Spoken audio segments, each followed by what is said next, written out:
پورا موقع دے رہے ہیں کہ یہ جب فیصلہ ہو جائے. یعنی اگر ہم نے ٹرانسفر کا اتنی دیر اپلائی کیا ہوا تو کم از کم فیصلہ تو کریں. تو کرتے بھی نہیں ہیں. بہرحال وہاں بھی ان کو بھی میں نے کہا، بڑی دیر کا کہا ہوا ہے کہ ہمیں چیف جسٹس اسلام آباد ہائی کورٹ پہ مجھے کوئی اعتماد نہیں ہے. جب مجھے اٹھایا گیا وہاں سے، آپ سوچ رہے ہیں کہ مجھے غیر قانونی اور آئینی طور پہ اٹھایا گیا ان کی عدالت سے، اور انہوں نے اس کو لیگلائز کر دیا. یعنی اصل میں تو ان کو اللیگل کرنا چاہیے تھا. سپریم کورٹ کو تو جانے کی نوبت نہیں ہونی چاہیے تھی. ان کی عدالت میں بیٹھا ہوں، شیشے توڑ کے، ڈنڈے مار کے، وکیلوں کو مار کے، وہ بیچارہ رجسٹری سٹاف ان کو ڈنڈے مار کے، اور مجھے گھسیٹ کے لے گئے وہاں سے ان کی عدالت سے. اور چیف جسٹس نے کچھ بھی نہیں کیا، بلکہ اس کو جائز قرار دے دیا گیا.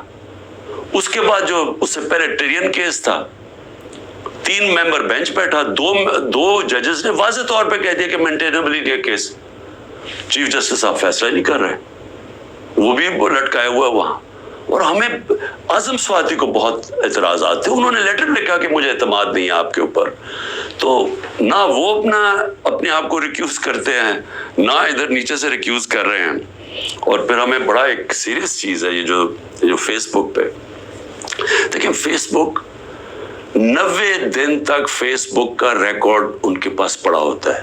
اگر ایف آئی اے یا جج صاحب ایک صرف آپ کو ای میل کر دیا فیس بک کو کہ یہ کیس ہو رہا ہے، آپ مہربانی کر کے بتا دیں کہ 90 دن تک ان کی جو بھی فیس بک پہ پوسٹ تھی وہ کون سی تھی.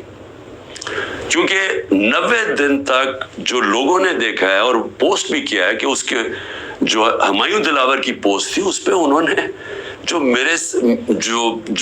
ان کا میرے متعلق پوسٹ کی ہوئی ہیں، وہ تو اگر کوئی بھی دیکھ لے تو مجھے تو ان سے انصاف نہیں مل سکتا. لیکن وہ ایف آئی اے کے پاس گئے اور ایف آئی اے نے جناب کہا جی وہ کیونکہ ڈیلیٹ ہو گئی ہیں، وہ ایف آئی اے نے کلین چٹ دے دی. میچ فکس ہوا ہے. ابھی بھی اگر آپ کسی کو انصاف کی فکر ہے چیف جسٹس اسلام آباد ہائی کورٹ کی یا ایف آئی اے کو، تو بڑا سیدھا ہے کہ ایک ای میل کریں اور فیس بک کو کہیں کہ ہمیں 90 دن کا دے. اس میں پتہ چل جائے گا کہ کیا دلاور صاحب مجھے انصاف دے سکتے ہیں یا نہیں دے سکتے. میں اس کے بعد دوسری بھی بات کرنا چاہتا ہوں، کیونکہ یہ تو اب دیکھتے ہیں، یہ بڑی تیز سپیڈ سے چل رہا ہے. اب دیکھتے ہیں آگے کیا ہوتا ہے. لیکن ابھی تک تو کوئی امید نہیں نظر آ رہی کہ جو فیئر ٹرائل ہوتی ہے وہ مجھے ملے گی، جو میرا رائٹ ہے. دوسری چیز یہ جو انہوں نے 2 بلز اسمبلی میں لے کے آئے بڑی تیزی سے، پتہ نہیں انہوں نے کتنے بل پاس کر دیے 1 گھنٹے کے اندر. کوئی 15 نئی لیجسلیشن لے آئے. وہ گورنمنٹ جو جا رہی ہے 15 لیجسلیشن، 8-10 لوگ بیٹھے ہوئے تھے اسمبلی میں. جمہوریت کا مذاق اڑائے، نہ وہ بل پڑے گئے ہیں نہ کچھ ہے. جلدی سے، اور سارا بل کے پیچھے بدنیتی ہے.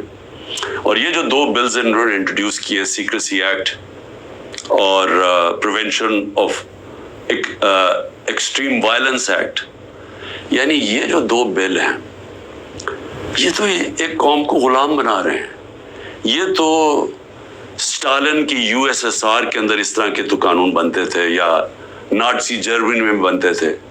لیکن یہ کسی آزاد معاشرے میں تو کوئی تصور بھی نہیں کر سکتا کہ انٹیلیجنس ایجنسی فیصلہ کریں گی، کسی گھر میں بھی گھس جائیں گی اور فیصلہ کریں گی کہ یہ گھر کے اندر کوئی دہشت گرد ہے. اور وہ وارنٹ ایک جو ہوتا ہے، گھر میں گھسنے سے پہلے آپ کو سرچ وارنٹ لینا پڑتا ہے. اس کے بغیر آپ گھس جائیں گے گھروں میں، کسی کے گھر میں بھی گھس جائیں گے اور کچھ بھی کریں گے، اور کسی کو ان کو روکنا نہیں چاہیے. تو یہ تو ایک ملک میں بالکل ہی غلاموں کو کنٹرول کرنے کے لیے ہو رہا ہے. پھر سیکریسی ہے، ایک اور ایکٹ لے آئے ہیں کہ آپ کسی بھی اگر کوئی انٹیلیجنس ایجنسیز کا کوئی آدمی ہے، اس کا آپ نام بھی نہیں لے سکتے. اگر آپ نے نام لے لیا تو وہ آپ کوئی اسٹیٹ سے غداری کر دیں گے. سیڈیشن ہے وہ.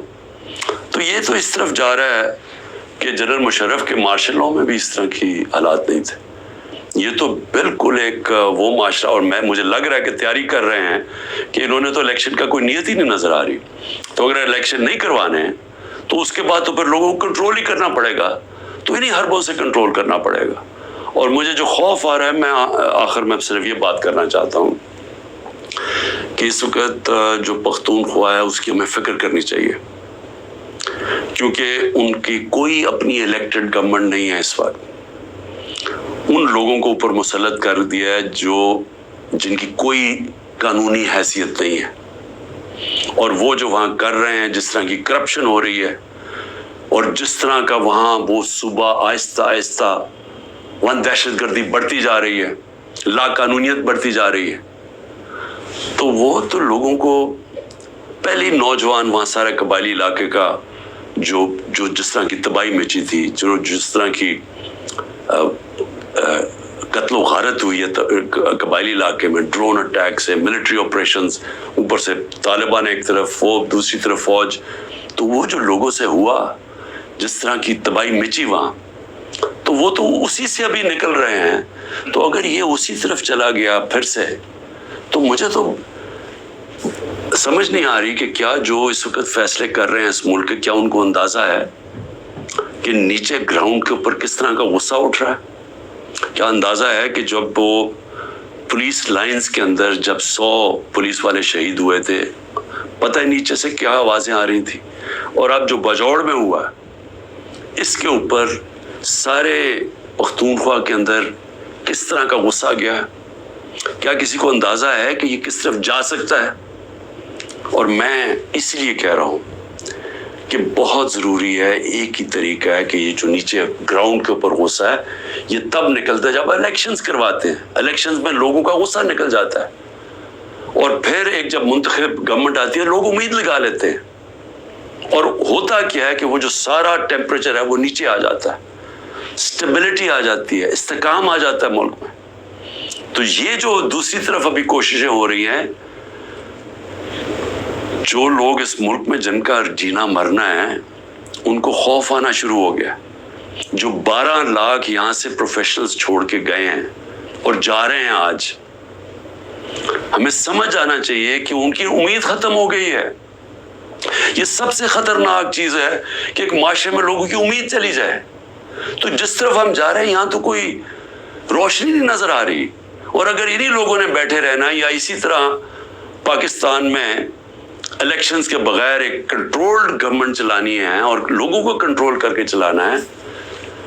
میں یہ اپنے تجربے سے ایک تاریخ کا ایک طالب علم ہوں، میں آپ کو بتانا چاہتا ہوں جو سیاست میں ایک زیرو سے ایک پارٹی آج سب سے بڑی ماشاءاللہ پاکستان کی پارٹی ہے، جو میرا تجربہ ہے عوام کا، میں آپ کو کہنا چاہتا ہوں کہ یہ پاکستان کو ادھر لے کے جا رہے ہیں.